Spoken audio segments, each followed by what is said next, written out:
Hi everyone, मैं रविराज चौहान अपने YouTube channel maths on पे आप लोगों का स्वागत करता हूं। अभी हम लोग देखने वाले हैं रेलवे ग्रुप डी परीक्षा जो 7/10/2022 को जो हुआ था प्रथम पाली में, उसी का हम लोग क्वेश्चन देखने वाले हैं। ठीक है, तो देखते हैं क्वेश्चन नंबर 1। देखिए क्वेश्चन नंबर 1 कहता है कि बेसिलिका ऑफ बॉम जीसस एक रोमन कैथोलिक बेसिलिका है जो डैश राज्य में स्थित है और यूनेस्को के विश्व धरोहर स्थलों में से एक है। ठीक है, तो देखना है ऑप्शन नंबर। देखिए ऑप्शन ए कहता है मेघालय, बी 2 आंध्र प्रदेश, 3 गोवा और 4 केरल। तो देखिए तो इसमें आंसर इसका क्या हो जाएगा? इसका आंसर हो जाएगा गोवा। क्या हो जाएगा? गोवा। तो याद रखिएगा कि basilica of Bom Jesus Goa में स्थित एक रोमन कैथोलिक बेसिलिका है। ठीक है, जो कहाँ पे स्थित है? वो गोवा में स्थित है। यानी ऑप्शन नंबर 3 इस क्वेश्चन का आंसर हो गया। अब हम देखते हैं नेक्स्ट क्वेश्चन, क्वेश्चन नंबर 2। देखिए क्वेश्चन नंबर 2 में क्या कहता है कि निम्नलिखित में से किस अनुच्छेद द्वारा राज्यपाल में राज्य की कार्यकारी शक्तियां निहित है? ऑप्शन 1 की बात की जाए तो 181, ऑप्शन 2 की बात की जाए तो 154, 3 में कहता है अनुच्छेद 176 और 4 में कहता है अनुच्छेद 146। तो देखिए अगर देखा जाए तो राज्यपाल में राज्य की कार्यकारी, क्या कहता है, राज्यपाल में राज्य की कार्यकारी शक्तियां निहित होती है किस एक्ट के तहत? तो वो होती है अनुच्छेद 154 के तहत। यानी ऑप्शन नंबर 2 इस क्वेश्चन का आंसर हो गया। तो याद रखिएगा कि राज्यपाल में राज्य की कार्यकारिणी शक्ति निहित होती है किसके तहत? तो अनुच्छेद 114 के तहत होती है। ठीक है, अब हम देखते हैं नेक्स्ट क्वेश्चन, क्वेश्चन नंबर 3। देखिए क्वेश्चन नंबर 3 में क्या कहता है? क्वेश्चन नंबर 3 कहता है कि भारतीय परिषद अधिनियम 1909 को डैश बी कहा जाता है। यानी 1909 को हम लोग क्या कहते हैं? तो ऑप्शन 1 की बात की जाए साइमन कमीशन, 2 में कहता है भारत छोड़ो आंदोलन, 3 में कहता है चौरी चौरा कांड और 4 में कहता है मार्ले मिंटो सुधार। तो इसका आंसर क्या हो जाएगा? इसका आंसर हो जाएगा मार्ले मिंटो सुधार। यानी ऑप्शन नंबर 4 इस क्वेश्चन का आंसर हो गया।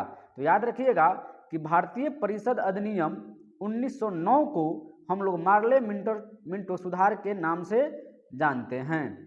ठीक है, अब हम देखते हैं नेक्स्ट क्वेश्चन, क्वेश्चन नंबर 3। देखिए क्वेश्चन नंबर 4। क्वेश्चन नंबर 4 में कहता है कि बसंत नाटकीय सांस्कृतिक उत्सव रोंगाली बिहू भारत के किस राज्य में मनाया जाता है? ठीक है, ऑप्शन 1 की बात की जाए त्रिपुरा, 2 में कहता है असम, 3 में कहता है पश्चिम बंगाल और 4 मेघालय। तो याद रखिएगा कि बोहागा, क्या कहता है कि रोंगाली बिहू या इसको बोला जाता है बोहाग बिहू किस राज्य में होता है? तो वो होता है असम में। कहीं कहीं देगा सिर्फ बिहू, तो किस राज्य में होता है?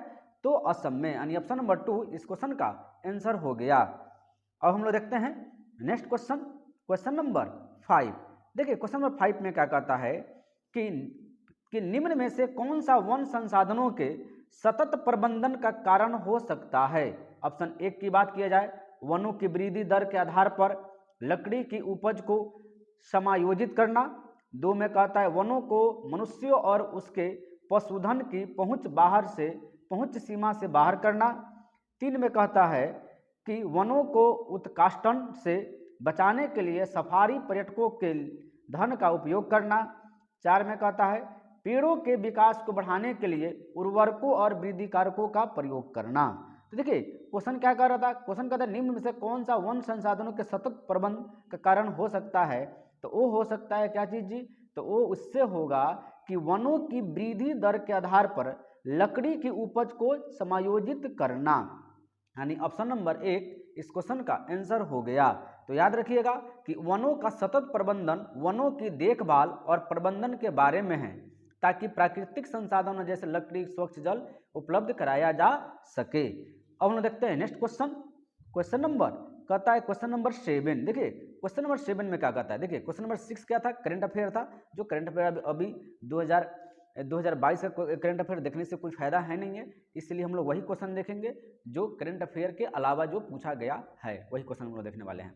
अब देखिए क्वेश्चन नंबर 7 क्या कहता है कि वह कौन सी प्राप्ति है जिनका दावा सरकार से नहीं किया जा सकता है। ऑप्शन 1 की बात की जाए दावाकृत प्राप्ति, 2 राजस्व, 3 प्रतिदेय प्राप्ति, 4 पूंजीगत प्राप्ति। यानी वह कौन सी प्राप्ति है जिसकी हम लोग सरकार से नहीं किया जा सकता, जिसका दावा हम लोग सरकार से नहीं कर सकते हैं, तो वो है कौन सा, राजस्व। यानी ऑप्शन नंबर 2 इस क्वेश्चन का आंसर हो गया। ठीक है, अब हम देखते हैं नेक्स्ट क्वेश्चन, क्वेश्चन नंबर 8। देखिए क्वेश्चन नंबर 9 सॉरी 8 भी क्या है, 8 भी जो है आपका वो करंट अफेयर था। क्वेश्चन नंबर 9 देखते हैं। क्वेश्चन नंबर 9 कहता है कि सही कथन का चयन करें। ऑप्शन 1 राजकोषीय घाटा सरकार की आय में उसके खर्च की तुलना में कमी को दर्शाता है। 2 में कहता है कि सरकार के राजकोषीय राजस्व तथा राजकोषीय व्यय के वार्षिक विवरण को राजकोषीय बजट के रूप में जाना जाता है। 3 में कहता है पूंजी बजट सरकारी बजट का हिस्सा नहीं होता है। 4 में कहता है सरकार द्वारा ब्याज, शुल्क और लाभांश के रूप में एकत्र की गई राशि को कर राजस्व प्राप्ति के रूप में जाना जाता है। तो याद रखिएगा इस क्वेश्चन का क्या करें, सही कथन को चयन करें। तो इस क्वेश्चन का आंसर क्या हो जाएगा, ऑप्शन नंबर 1 क्यों होगा जी, तो राजकोषीय घाटा सरकार की आय में उसके खर्च की तुलना में कमी को दर्शाता है। ये स्टेटमेंट क्या है, सही है, इसलिए इसका आंसर क्या हो जाएगा, ऑप्शन नंबर 1 इस क्वेश्चन का आंसर हो जाएगा। अब हम देखते हैं नेक्स्ट क्वेश्चन, क्वेश्चन नंबर 10। देखिए क्वेश्चन नंबर 10 में क्या कहता है, आप देख भी सकते हैं कि इकोनॉमिक्स से क्वेश्चन बार बार पूछा गया है ग्रुप डी में। ठीक है, तो आप लोग क्या कीजिए, इकोनॉमिक्स को बहुत बेहतरीन तरीका से देखिए, क्योंकि इकोनॉमिक्स से 3 से 4 क्वेश्चन पूछा गया है हर एग्जाम में। अब कहता है क्वेश्चन नंबर 10, निम्नलिखित में से कौन सा भारतीय बजट में राजकोषीय घाटे को सर्वोत्तम ढंग से परिभाषित करता है। ऑप्शन 1 की बात किया जाए तो 1 में कहता है कुल व्यय माइनस उधारी सहित कुल प्राप्ति। 2 में कहता है कुल व्यय माइनस उधारी के अलावा कुल प्राप्ति। ऑप्शन नंबर 3 में कहता है पूंजीगत व्यय माइनस पूंजीगत प्राप्तियां। 4 में कहता है राजस्व व्यय प्लस पूंजीगत व्यय माइनस राजस्व प्राप्तियां। तो कहता है देखिए इस क्वेश्चन में क्या कर रहा था, इस क्वेश्चन में कह रहा था कि निम्न में से कौन सा भारतीय बजट के राजकोषीय घाटा को सर्वोत्तम ढंग से परिभाषित करता है, तो वो करता है ऑप्शन नंबर 2 यानी कुल व्यय माइनस उधारी के अलावा कुल प्राप्ति, यानी ऑप्शन नंबर 2 इस क्वेश्चन का आंसर हो गया। अब हम देखते हैं नेक्स्ट क्वेश्चन, क्वेश्चन नंबर आपको हो जाएगा 11। देखिए क्वेश्चन 11 में क्या कहता है कि निम्न में से कौन सा वृद्धि के लिए आवश्यक प्रोटीन प्रदान करता है, किसके लिए जी, तो वृद्धि के लिए। ऑप्शन 1 दालें, 2 सेब, 3 पत्तेदार सब्जियां, 4 खाद्यान्न। तो वृद्धि के लिए क्या करता है जी, तो वृद्धि के लिए करता है इसमें दालें, यानी ऑप्शन नंबर 1 इस क्वेश्चन का आंसर हो गया। अब हम देखते हैं नेक्स्ट क्वेश्चन, क्वेश्चन नंबर 11। देखिए क्वेश्चन नंबर 11 में क्या कहता है, निम्न में से कौन सा वृद्धि के लिए आवश्यक प्रोटीन प्रदान करता है। ठीक है, सॉरी ऑप्शन 11 का 1 यानी दाल तो हो गया। अब हम देखते हैं नेक्स्ट क्वेश्चन, क्वेश्चन नंबर 12 कहता है कि नंदा देवी जैव मंडल निश्चय बायोस्फीयर रिजर्व कहाँ स्थित है, यानी कौन सा, नंदा देवी कहाँ पे है।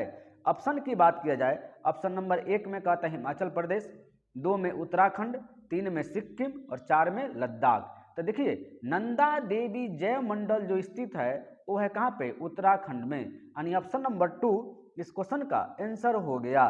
ठीक है, अब हम देखते हैं नेक्स्ट क्वेश्चन, नेक्स्ट क्वेश्चन में देखते हैं क्वेश्चन नंबर 13 कहता है निम्न में से कौन मौलाना आजाद राष्ट्रीय उर्दू विश्वविद्यालय के प्रथम कुलपति थे।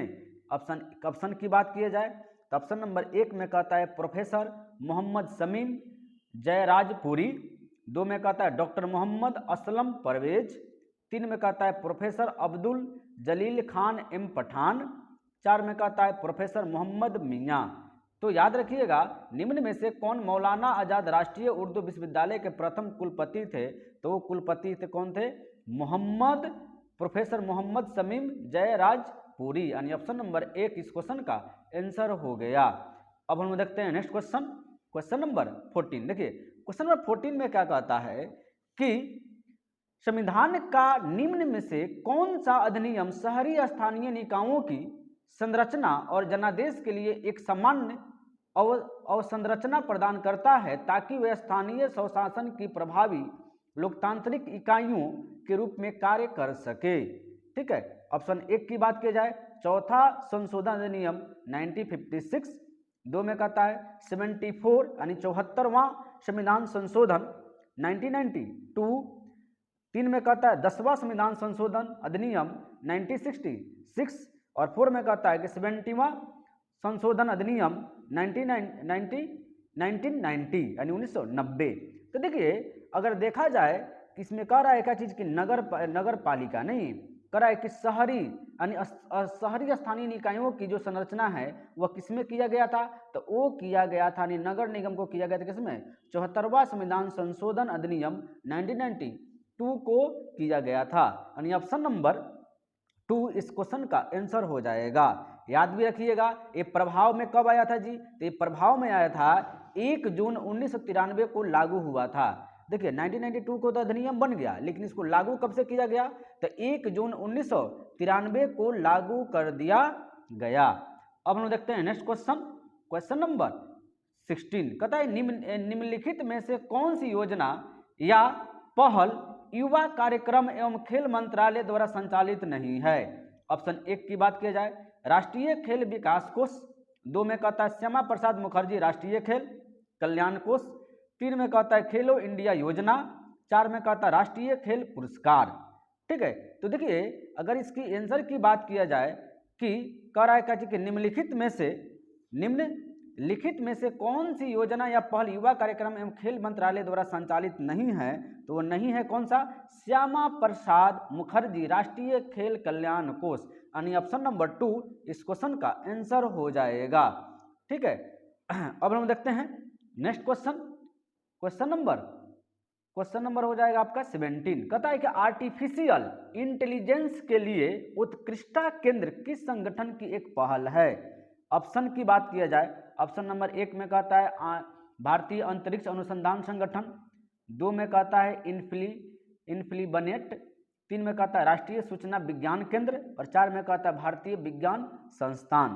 तो देखिए आर्टिफिशियल इंटेलिजेंस में उत्कृष्टता केंद्र की स्थापना 2019 में की गई थी, जिसकी पहल कौन किया था जी, जिसकी पहल किया था राष्ट्रीय सूचना विज्ञान केंद्र। यानी ऑप्शन नंबर 3 इस क्वेश्चन का आंसर हो गया। अब हम लोग देखते हैं नेक्स्ट क्वेश्चन, क्वेश्चन नंबर हो जाएगा आपको 18। देखिए क्वेश्चन में 18 में क्या कहता है कि कच्छ के रण के बारे में निम्न में से कौन सा कथन सही नहीं है। ऑप्शन 1, यह सफेद नमक का प्रसिद्ध रेगिस्तान है जो मानसून के मौसम के बाद दिखाई देता है। ऑप्शन नंबर 2 में कहता है कि यह उड़ीसा राज्य के पूर्वी घाट में स्थित है। ऑप्शन 3 में कहता है यह जंगली गद्धों के लिए प्रसिद्ध है और 4 में कहता है कि गुजरात के कच्छ जिले के थार मरुस्थल में नमक का दलदल है। तो देखिए अगर इसका क्वेश्चन का आंसर की बात किया जाए तो यह कच्छ का रण गुजरात के कच्छ के जिले के थार रेगिस्तान के नमक का दलदल है। यानी ऑप्शन नंबर 4 इस क्वेश्चन का आंसर हो जाएगा। ठीक है, जिसका देखिए इसका लगभग क्षेत्रफल कितना है जी, तो 7500 वर्ग किलोमीटर इसका क्षेत्रफल में फैला हुआ है, नमक रेगिस्तानों से माना जाता है।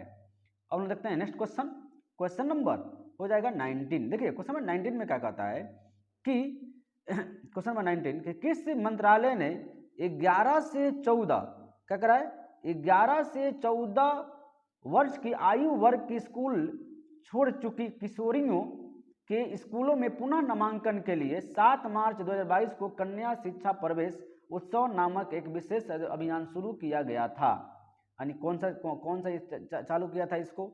ऑप्शन की बात किया जाए, ऑप्शन नंबर 1 में कहता है गृह मंत्रालय, 2 में कहता है महिला एवं बाल विकास मंत्रालय, 3 में कहता है शिक्षा मंत्रालय और 4 में कहता है स्वास्थ्य और परिवार कल्याण मंत्रालय। तो इसको कौन किया था जी, तो इसको किया था महिला एवं बाल विकास मंत्रालय। यानी ऑप्शन नंबर 2 इस क्वेश्चन का आंसर हो गया। अब हम देखते हैं नेक्स्ट क्वेश्चन, क्वेश्चन नंबर 20। देखिए क्वेश्चन नंबर 20 क्या कहता है कि नर्मदा या नर्मदा मध्य भारत की एक नदी है जो डैश राज्य में अरब सागर में मिल जाती है। ऑप्शन की बात की जाए, ऑप्शन नंबर 1 में कहता है गुजरात, 2 में कहता है कर्नाटक, 3 में कहता है राजस्थान और 4 में कहता है महाराष्ट्र। तो नर्मदा या नर्मदा मध्य भारत की एक नदी है जो कहाँ पे मिलती है जी, कहाँ किस राज्य में मिलती है, तो ये मिलती है गुजरात में, यानी ऑप्शन नंबर 1 इस क्वेश्चन का आंसर हो गया। अब हम लोग देखते हैं नेक्स्ट क्वेश्चन, क्वेश्चन नंबर 21। देखिए क्वेश्चन नंबर 21 क्या कहता है, निम्न में से भारतीय संविधान के किस अनुच्छेद के अनुसार 14 वर्ष से कम आयु के किसी बालक को किसी कारखाने या खाने में काम करने के लिए या किसी अन्य खतरनाक नियोजन में नियुक्त नहीं किया जाएगा। ऑप्शन 1 की बात की जाए तो अनुच्छेद 25, 2 में कहता है अनुच्छेद 27, 3 में कहता है अनुच्छेद 24 और 4 में कहता है अनुच्छेद 26। तो देखिए इस क्वेश्चन की आंसर की बात किया जाए तो इस क्वेश्चन का आंसर क्या हो जाएगा जी, इस क्वेश्चन का आंसर जो हो जाएगा वो हो जाएगा अनुच्छेद